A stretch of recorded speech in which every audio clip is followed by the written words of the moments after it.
నమస్తే, welcome to my channel V for vocabulary in Telugu. అందరికీ happy teachers day అండి. గురువులు లేకుండా మనం ఈరోజు ఈ స్థాయిలో అయితే ఉండలేము. సో మీరు ఖచ్చితంగా ఇదే కాదు ఏదైనా సరే పట్టుదలతో నేర్చుకుంటే ఈరోజు మీరు నేర్చుకున్నదే రేపు మీ విజయానికి కారణమవుతుంది. సో ఎప్పుడు కూడా లెర్నింగ్ అనేది వదిలేయకండి. ఇది ఈరోజు నేను ఒక చిన్న చెప్పాలి అనుకున్నాను. So coming to the today's topic. నేను మీకు ప్రీవియస్ వీడియోలో ఇచ్చినటువంటి ఛాలెంజ్ వచ్చేసరికి పెసిమిస్టిక్. చాలామంది కరెక్ట్గా ఆన్సర్ చేశారండి. ఇలాగే కంటిన్యూ చేయండి. సో పెసిమిస్టిక్ గురించి ఫుల్ ఫ్లెడ్జ్డ్గా ఇప్పుడు నేర్చుకుందాం. పెసిమిస్టిక్ ఎలా పలకాలి? పెసిమిస్టిక్ అని పలకాలి. సో పెసిమిస్టిక్ అంటే నిరాశావాది, ఇంకా చెప్పాలి అంటే నిరాశాజనకంగా అని అర్థం. మనకు అర్థమయ్యే భాషలో చెప్పాలి అంటే ఎప్పుడు కూడా ఏ పని చేస్తున్నా కానీ చెడు జరుగుతుందేమో అని ఎక్కువగా, ఇంకా ఎప్పుడు గెలుస్తామా అనేది కూడా ఏముండదు వీళ్ళకి. నేను ఎగ్జామ్లో పాస్ అవుతానో లేదో, ఏమో నేను ఇప్పుడు ప్రయాణం చేస్తున్నా కదా ఏదైనా యాక్సిడెంట్ అయి చచ్చిపోతానేమో, ఇలాంటి ఎక్కువ నెగిటివ్ థాట్స్ ఉన్న వ్యక్తుల యొక్క మెంటాలిటీ అన్నమాట. అర్థమైంది కదా? నిరాశావాది, నిరాశతో ఉన్న వ్యక్తి అని అర్థం అన్నమాట.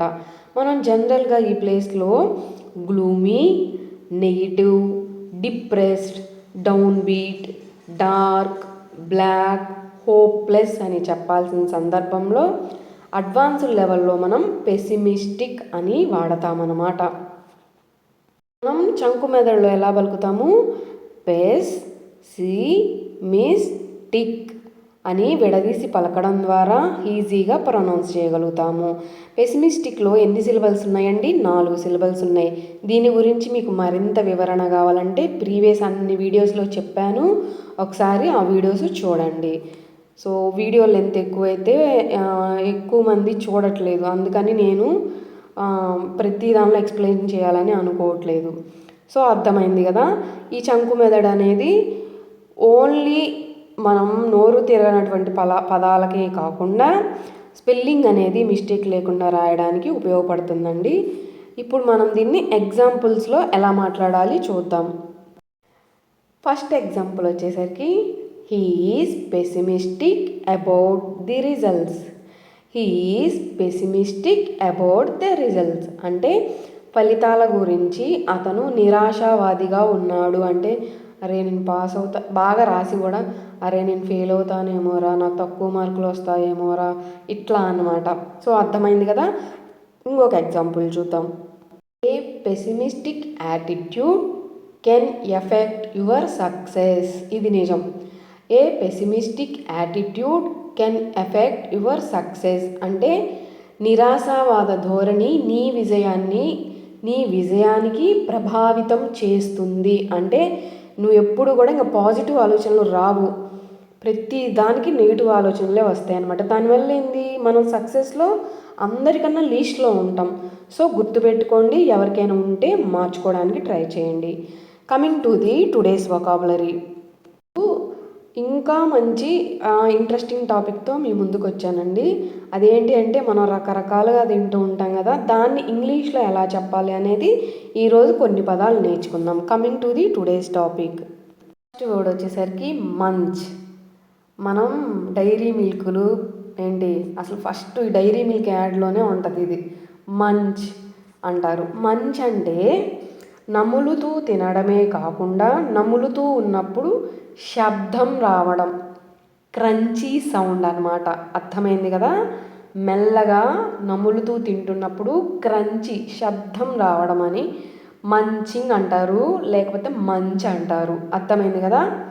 నములుతూ తినడం, క్రంచీ శబ్దంతో తినడం. ఇంకా క్లియర్గా చెప్పాలి అంటే మెల్లగా కొరుకుతూ తింటూ నమలటం అని అర్థం అన్నమాట. So to eat with crunching sound, to eat with a crunching sound అని అర్థం. మంచ్ అనేది నమలడం అనేది ఒక పనే కదా. సో మంచ్ అనేది వెర్బ్ అండి, గుర్తుపెట్టుకోండి. అంటే to bite and eat something noisily అని అర్థం అన్నమాట. అంటే ఏదైనా నములుతూ మనం చిన్న చిన్నగా తింటున్నప్పుడు వచ్చే సౌండ్తో తినడాన్ని మంచ్ అంటారు. క్లియర్గా గుర్తుపెట్టుకొని ఇప్పటికి చాలాసార్లు రిపీట్ చేశాను. సో దీన్ని ఎగ్జాంపుల్ ద్వారా he was munching chips while watching TV. He was munching chips while watching TV. ఇది బెస్ట్ ఎగ్జాంపుల్. ఎందుకు అంటే మనకి క్రంచీగా ఉండేవి అంటే క్రిస్పీగా ఉండేవి నములుతున్నప్పుడు శబ్దం వస్తాయి. ఆ ఫుడ్ ఏంటో మీకు ఐడియా ఉంది కదా. దీనిలో బెస్ట్ ఏంటి, ఆలూ చిప్స్ అని నములుతున్నప్పుడు కర్ర కర్రమని సౌండ్ వస్తుంటాయి కదా. బెస్ట్ ఎగ్జాంపుల్ ఇది. టీవీ చూస్తూ అతను చిప్స్ నములుతూ ఉన్నాడు అని అర్థం అన్నమాట. ఇంకొక ఎగ్జాంపుల్ చూద్దాం. కిడ్స్ వర్ మంచింగ్ చాక్లెట్స్ హ్యాపీలీ. కిడ్స్ వర్ మంచింగ్ చాక్లెట్స్ హ్యాపీలీ. పిల్లలు ఆనందంగా చాక్లెట్స్ని నములుతున్నారు అని అర్థం అన్నమాట. అర్థమైంది కదా. మంచింగ్ అంటే చాక్లెట్స్ ఎలా తింటారు, నెమరేస్తూ స్లోగా నములుతూ తింటారు. సో అర్థమైంది కదా. Coming to the next word, swallow.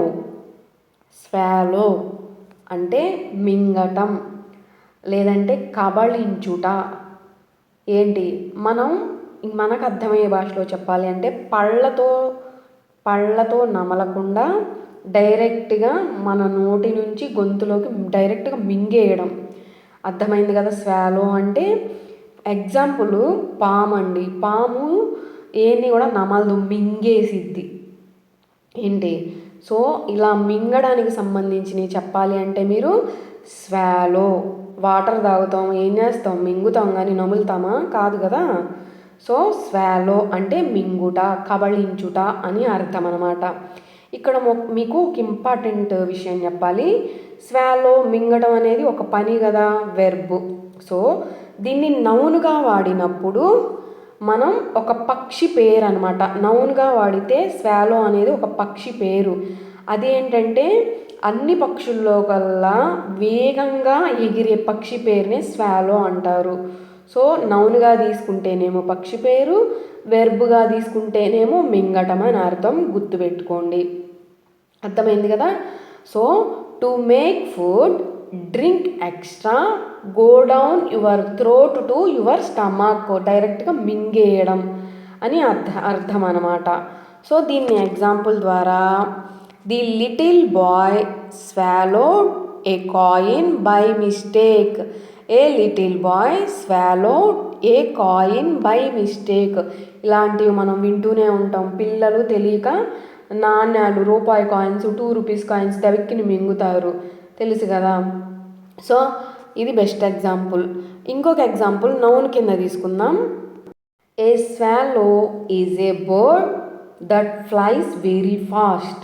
మీకు ఆల్రెడీ నేను చెప్పాను, స్వాలో అనే ఒక పక్షి ఉంది, అది మనకు తెలియదు. నేను నిన్న రీసెర్చ్ చేసినప్పుడు తెలిసింది. So A swallow is a bird that flies very fast. Swallow అనేది చాలా వేగంగా ఎగిరే ఒక పక్షి అంటే మనం నౌన్గా తీసుకున్నప్పుడు. అర్థమైంది కదా. Coming to the next word, bite. Bite అంటే మనం 3 సందర్భాల్లో వాడతామండి. అదేమిటి అంటే కొరుకుట, నెక్స్ట్ సందర్భం వచ్చేసరికి కుట్టడం, ఇంకొక సందర్భం వచ్చేసరికి ఒక చిన్న పీస్ ఆఫ్ సంథింగ్ అంటే ఒక మొక్క అని అర్థం అన్నమాట. కొరకడం, కుట్టడం అనేవి పనులు కాబట్టి వాటిని వెర్బ్ కింద కన్సిడర్ చేస్తాము. మొక్క, ఒక చిన్న మొక్కని మనం ఏమంటాము, నౌన్గా తీసుకుంటాము. సో ఇప్పుడు అర్థమైంది కదా. కొరకడం అంటే ఇప్పుడు ఎగ్జాంపుల్, మన ఫ్రెండ్స్ ఎవరైనా డైరీ మిల్క్ చాక్లెట్ ఇచ్చి ఒక బైట్ తీసుకోబ్బా అంటూ ఉంటారు కదా, అది ఏంటది, మొక్కకు సంబంధించింది.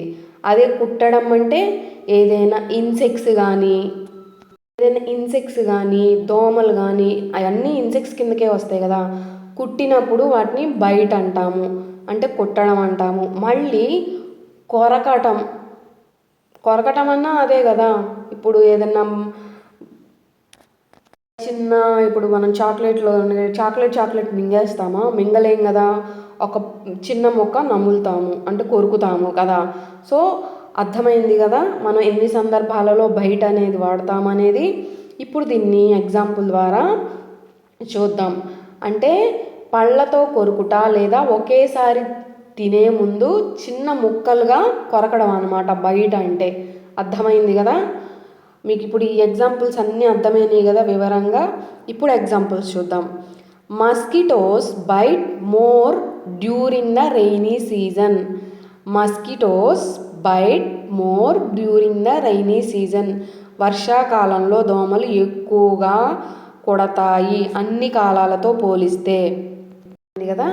అదే ముక్కకి అంటే నౌన్ కింద ఎగ్జాంపుల్ చూద్దాం. Can I have a bite of your sandwich. Can I have a bite of your sandwich అంటే నీ శాండ్విచ్లో నాకు ఒక మొక్క ఇస్తావా అని అర్థం అనమాట. క్లియర్ కదా, అర్థమైంది కదా. Coming to the next word, feast.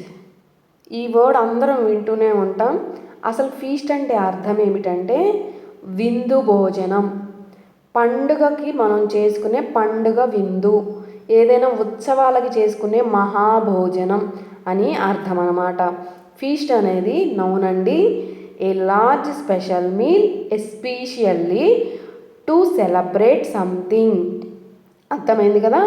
మనం పండగలకి చేసుకునే పండుగ విందు, ఏదైనా శుభకార్యాలు పెళ్ళిళ్ళకి ఏదైనా సరే మనం హ్యాపీలీ చేసుకునే ఒక మహాభోజనం అని అర్థం అన్నమాట. సో దీన్ని ఎగ్జాంపుల్ ద్వారా we enjoyed a grand feast at the wedding. We enjoyed a grand feast at the wedding అంటే మేము పెళ్లి వేడుకలో అద్భుతమైన విందు ఆస్వాదించాము, తిన్నాము అని అర్థం అన్నమాట. ఇంకొక ఎగ్జాంపుల్ చూద్దాం. After the victory the team had a grand feast. After the victory the team had a grand feast అంటే విజయం అనంతరం జట్టు ఒక పెద్ద విందు చేసింది అని అర్థం అన్నమాట. సో క్లియర్ కదా, వర్డ్స్ అన్నీ అర్థమైనాయి కదా. నేను ఈరోజు మీకు ఇవ్వబోయే ఛాలెంజ్ వచ్చేసరికి చూ. అసలు మనం తినే విధానాలలో ఏ విధానాన్ని చూ అంటాం? తప్పైనా పర్వాలేదు, ఖచ్చితంగా కామెంట్ చేయండి. మీ అందరికీ ఈ వీడియో యూస్ఫుల్ నచ్చిందని అనుకుంటున్నాను. మీకు కనుక మన వీడియోస్ నచ్చినట్లయితే లైక్ చేయండి. ఎవరికైనా యూస్ఫుల్ ఉంది అంటే కనుక తప్పకుండా మర్చిపోకుండా షేర్ చేయండి. ఈరోజే మన ఛానల్ని చూస్తున్నట్లయితే మీకు యూస్ఫుల్ ఉంది అంటే కనుక ఖచ్చితంగా సబ్స్క్రైబ్ చేసుకోండి. Thanks for watching my video. మీ అందరి సపోర్ట్ ఇలాగే ఉండాలి అని కోరుకుంటూ థ్యాంక్ యూ సో మచ్.